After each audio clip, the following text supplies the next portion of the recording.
Las creepypastas están muriendo, o al menos más de lo que ya estaban. Y es que si creciste o por lo menos llevas algo de tiempo dentro de internet, es muy probable que en tu estancia te toparas con este tipo de videos, los cuales ya sean originales o basados en un personaje existente, tratan de contar una historia de terror utilizando un sinfín de clichés y elementos frecuentemente narrados por una clásica voz de loquendo. Aunque estas historias cuentan con la peculiaridad de que pasaron de contar con el respeto y admiración de la comunidad a ser la burla de todo internet en tan solo un par de años. Aunque antes de adentrarnos al porqué, deberíamos de plantearnos qué es y qué conforma una creepypasta, además de todo lo que tuvo que pasar en su historia para llegar a este punto. Su origen se remonta a mediados de la década pasada, cuando un subgrupo de personas en internet comenzaron a crear historias de terror basadas en franquicias ya existentes, e incluso hubo quienes se adentraron a crear personajes originales, siendo ejemplo de esto las supuestas historias de juegos malditos, episodios perdidos o la creación de personajes como Slenderman, Jeff the Killer y Smile Dog, las cuales tenían bastantes cosas en común, como ser narradas en primera persona para causar aún más terror al espectador, utilizar programas de voz externos, esto porque probablemente quien escribió la creepypasta es un chamaco miado de 11 años, y por alguna razón utilizar exactamente la misma música que todas.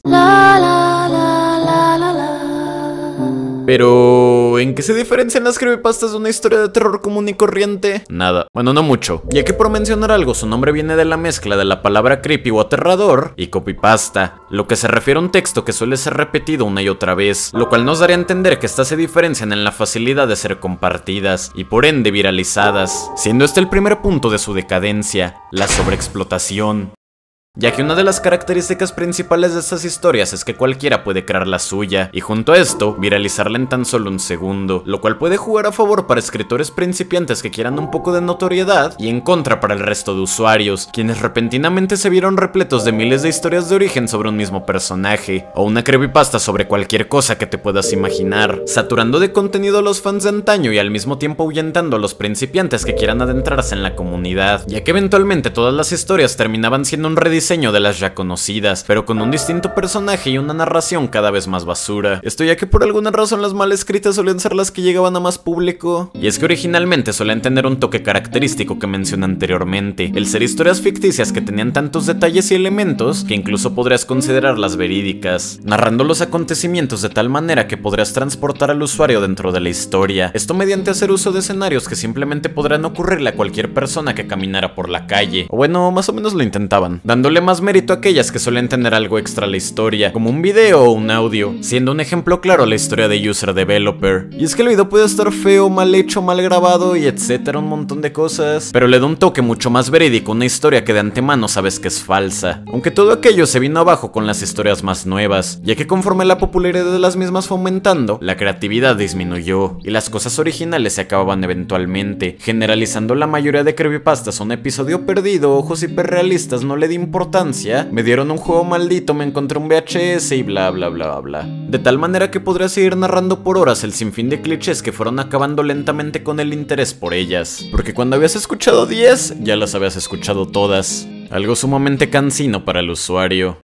A partir de cierto punto el fandom comenzó a dividirse en tres grupos que aportaron individualmente a la mala fama de estas, siendo el primero de estos los que ya sea a propósito o a manera de burla, creaban historias tan malas y llenas de clichés que terminaban afectando la reputación, lo que popularizó de mala manera varios elementos utilizados con mayor frecuencia en las creepypastas, como el ya muchas veces mencionado, pero no le di importancia, o aún peor, surgieron creepypastas que tenían el objetivo de ridiculizarlas o hacer humor al respecto, perjudicando la imagen pública ante todo internet. Mientras que por otro lado tenemos al segundo grupo, el cual fue algo menos notorio dentro de la comunidad externa al fandom, siendo estos los que gracias a la falta de contenido nuevo comenzaron a crear un universo alrededor de sus personajes favoritos, creando una infinidad de personajes y versiones sobre uno mismo, lo cual pese a que en un principio pueda parecer algo bueno, se terminó convirtiendo en un problema, pues historias como las de Sonic.exe comenzaron a tener un repertorio enorme de personajes cada vez más ridículos que el anterior, como Bluey.exe y Mikecrack.exe. Junto a esto, tenemos mi caso favorito para ejemplificar este tipo de problemas, siendo este el de Jeff the Killer, el cual comenzó con un inicio pasable con personajes como Nina the Killer, Jane the Killer o tu carnalito con filtros de Snapchat, los cuales pese a ser clichés andantes no eran un problema tan grande, pues depende de tu perspectiva incluso podrían parecerte buenos, pero en base a esto surgió un interés repentino por expandir esto aún más, e incluso juntarlas con otras creepypastas como Slenderman, y de un segundo al otro tenías listas enteras de personajes y familiares incluidos a la fuerza en su universo, universo, evolucionando lentamente en la basura que tenemos ahora. Y pese a que esto no dañara la imagen directamente, volvió a sobresaturar a quienes estaban en la comunidad, incluso logrando que personas acérrimas a este fandom terminaran abandonándolo. Ya que si no lo sabías, existen 4 reglas no escritas en internet. Cualquier personaje será emparejado a la fuerza con otro, si existe habrá contenido chistosote de este, todos los fandom tienen un lado enfermito, y que el que no se pase a mi stream está todo mensote y feote. Y adivinen qué, 3 de las 4 reglas mencionadas anteriormente se cumplen en el fandom, comenzando con los ships cada vez más bizarros, empezando con los conocidos Slenderman y Jeff the Killer, hasta aquellos que shippean a Mike Crack con Mike Crack. Y como era de esperarse, las personas que disfrutaban de esto fueron escalando en cuanto a intensidad, esto hasta el punto de cumplir la segunda regla de internet con Rule 34 mal hecha sobre personajes que probablemente no tendrán miembro en la vida real. Y pese a que este tipo de contenido usualmente es normal dentro de los fandoms, el problema comenzó cuando esto se salió de la comunidad y pasó al internet externo, afectando directamente la imagen de los miembros de esta. Entonces, ¿qué obtienes cuando combinas una imagen pública dañada y una comunidad autosaboteándose? Pues obtienes un fandom destinado a desvanecerse, cosa que desafortunadamente le terminó pasando a las creepypastas.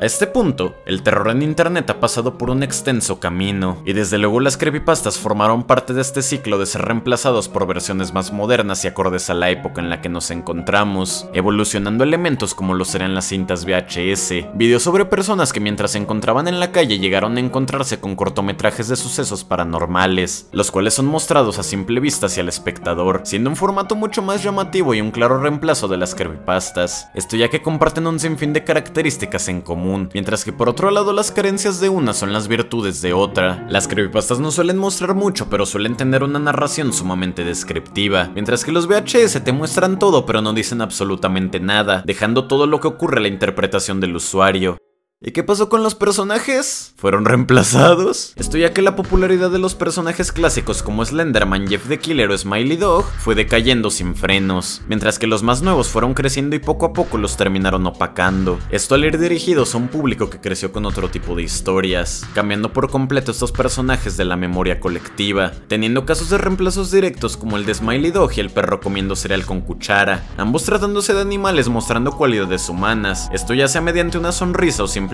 comiendo cereal, además de compartir la característica de comenzar todo con una imagen que a menudo era acompañada por un texto aterrador, mientras que por otro lado, el sinfín de personajes perdidos y ocultos como Herobrine se transformaron en otros más modernos, algo que es aplicable a un sinfín de personajes y creepypastas, dejándonos con una duda, ¿es acaso que las creepypastas se arruinaron o simplemente ya no las vemos igual por haber crecido? Un factor que incluso podría ser hasta filosófico si lo piensas bien, pues es verdad que hubo un bajón significante en cuanto a calidad, pero ¿de verdad había calidad? Probablemente no, pero de alguna u otra forma esta historia mediocre con un sinfín de fallos argumentales y ortográficos terminó dejando una huella en ti, por lo que si en algún punto tuviste una creepypasta favorita, te recomiendo que le des otra oportunidad bajo unos ojos diferentes al tú de hace un tiempo, y puede que incluso esto despierte unos sentimientos nuevos en ti, tal vez recuerdes momentos más simples, o incluso te haga cuestionarte tus gustos, pero de verdad es una experiencia que te recomiendo bastante, ya te la sabes, una última oportunidad por los viejos tiempos.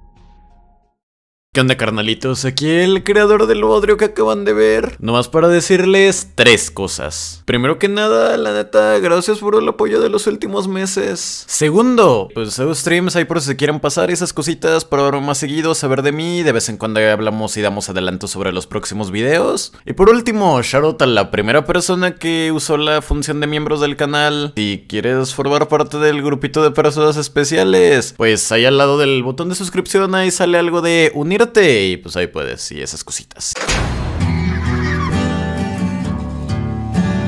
Jesucristo, Production, Chick